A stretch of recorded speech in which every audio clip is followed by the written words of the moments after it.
Le salon SME, nous sommes ici pour tenter, je dis bien tenter, hein, de vous faire partager un tout petit peu de cette formidable énergie qui, ici, pendant 2 jours, eh bien, a réuni des chefs d'entreprise, des start-upers. Je dis essayer car pour le vivre, vraiment, il faut le vivre d'ici, tellement cette énergie est assez exceptionnelle. Alors, on découvre plein de choses ici sur ce salon, évidemment.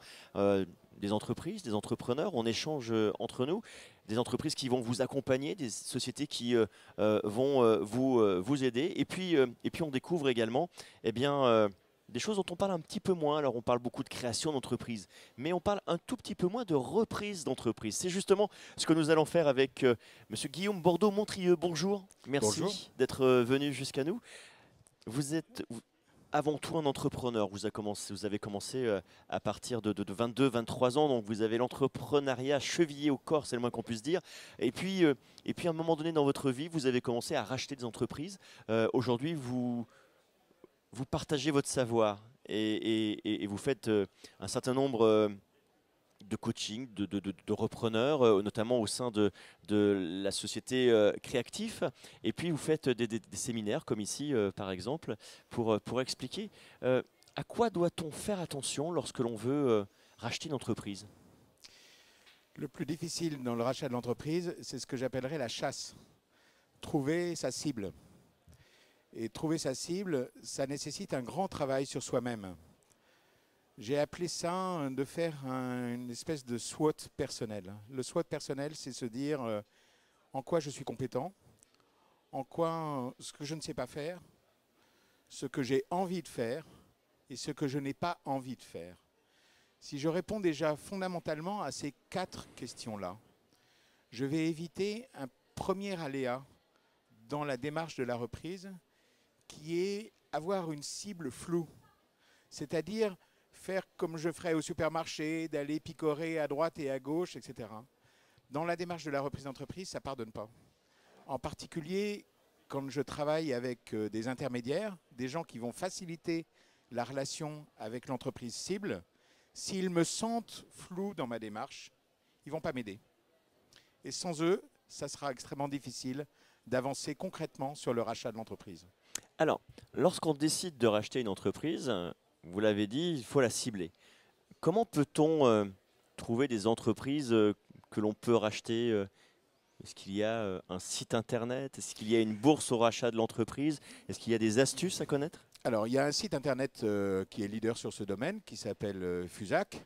Il y a aussi les chambres de commerce, il y a beaucoup d'intermédiaires qui existent, un peu institutionnels, qui peuvent proposer des entreprises à racheter, qui ont des annonces d'entreprises. Mais j'allais dire, pour racheter une entreprise, tous les moyens sont bons et 2 moyens sont essentiels.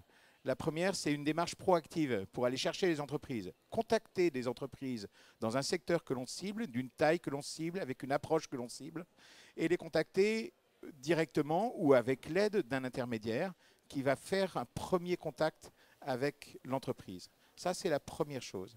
Et la deuxième chose, évidemment, comme dans la démarche de la création d'entreprise, mais encore plus importante dans la démarche de la reprise, le réseau. Le réseau élargi. Je travaille mon réseau et je me fabrique un réseau spécialement sur la reprise d'entreprise. De toute façon, la gestion d'une reprise d'entreprise, c'est long. J'ai le temps d'étendre mon réseau. La reprise d'entreprise, entre 18 et 36 mois. C'est ça le timing. Comment puis-je être accompagné? Est-ce qu'il existe des structures aujourd'hui? On connaît énormément de structures qui sont là aujourd'hui précisément pour la création d'entreprises. On le voit ici sur ce salon, beaucoup de solutions, de réseaux d'accompagnement pour les créateurs, pour les startups. Il y a la French Tech, etc. Pour les repreneurs. Alors il y a moins de grosses institutions qui accompagnent véritablement les repreneurs et en tous les cas, moins d'institutions véritablement spécialisées dans la reprise. Il y a des cabinets indépendants qui sont capables de vous accompagner. Il ne faut pas les négliger. Ils sont parfois très compétents et très intéressants à utiliser pour avancer dans la démarche de reprise. Il y a aussi 2 personnages qui sont fondamentaux dans l'approche et dans l'évolution vers la reprise d'entreprise. Le premier, c'est l'avocat. De toute façon, au moment de la négociation, l'avocat, il est essentiel dans la reprise d'entreprise. Donc même dès le départ de ma démarche de repreneur, dès le fait que j'ai décidé de faire cette démarche de reprise d'entreprise, j'ai intérêt à pouvoir cibler et trouver un compagnon avocat qui m'accompagnera le moment venu.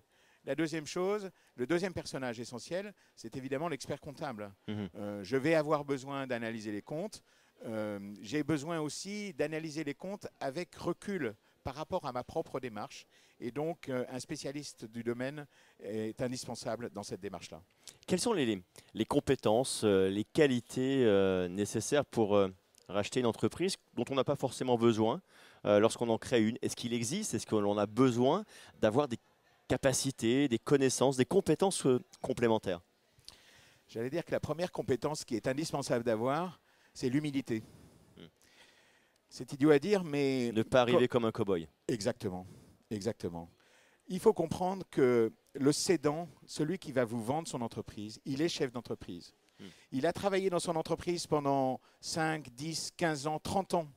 Il a travaillé 60, 80 heures par semaine. Il est fier de son parcours. Il est forcément fier de son parcours. Et il mérite votre respect. C'est la première chose. Si vous arrivez en disant, ben voilà, moi je vais faire mieux, je vais faire des choses extraordinaires, etc., sans valoriser le travail qu'a fait votre cédant, vous êtes à côté de la plaque. Première chose, l'humilité. Ça me paraît essentiel. Est-ce que vous avez aujourd'hui un exemple d'accompagnant avec qui vous avez travaillé, qui ont particulièrement bien réussi cette transition et pourquoi? Sur quoi ça se décide de réussir ou pas le rachat d'une entreprise? Plusieurs choses. Une première chose, c'est évidemment le choix de la cible. Souvent, je conseille à mes interlocuteurs de se poser la question suivante. Imaginons que vous êtes le président de l'entreprise que vous voulez racheter. Posez-vous la question, est-ce que vous vous emploieriez comme directeur général? Est-ce que ça a du sens? Si la réponse est non, passez votre chemin. L'entreprise n'est pas faite pour vous. Donc ça, c'est déjà une première approche des questions qu'on doit se poser ou qu'on peut se poser autour de la reprise.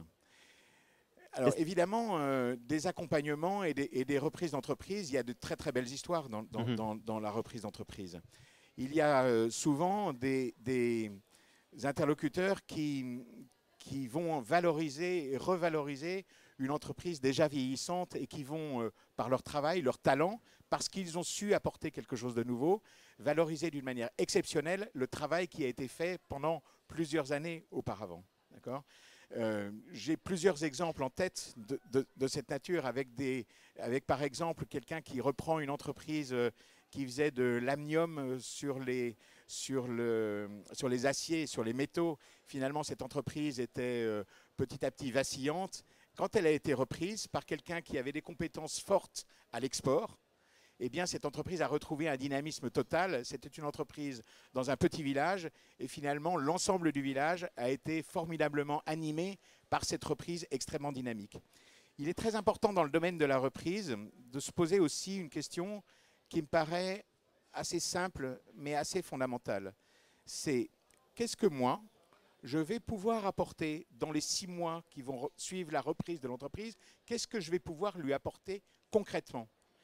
En clair, je reprends cette entreprise, est-ce que je suis capable, j'allais dire entre guillemets, de lui faire un cadeau, c'est-à-dire de lui apporter quelque chose, un plus, qui va rassurer et pérenniser son avenir. Est-ce que la notion de reprise d'entreprise en difficulté est totalement différente de quelqu'un qui va reprendre une entreprise en bonne santé, qui fonctionne, est-ce que c'est à part dans cet univers-là ? Pour moi, c'est complètement à part. Ouais. Je me sens d'ailleurs personnellement pas compétent sur ce domaine. Reprendre une entreprise sans avoir les capacités qu'elle-même se paye, pour être tout à fait clair, c'est-à-dire qu'elle-même puisse trouver sa propre rentabilité, c'est un métier qui est à part, qui est un autre métier. c'est un métier dont je peux difficilement vous parler parce que clairement, je ne le maîtrise pas du tout. Donc c'est réellement quelque chose de radicalement différent. Pour moi, totalement. Très bien. Guillaume Bordeaux-Montrieux, je vous remercie infiniment. Merci d'être venu jusqu'à nous. Merci beaucoup. Et nous reprendrons, alors peut-être pas une entreprise, mais vous allez reprendre le cours des vidéos. Celle-ci va se terminer. Il y en a d'autres qui arrivent derrière. Vous cliquez dessus et on se retrouve d'ici quelques instants, toujours ici en direct du salon SME.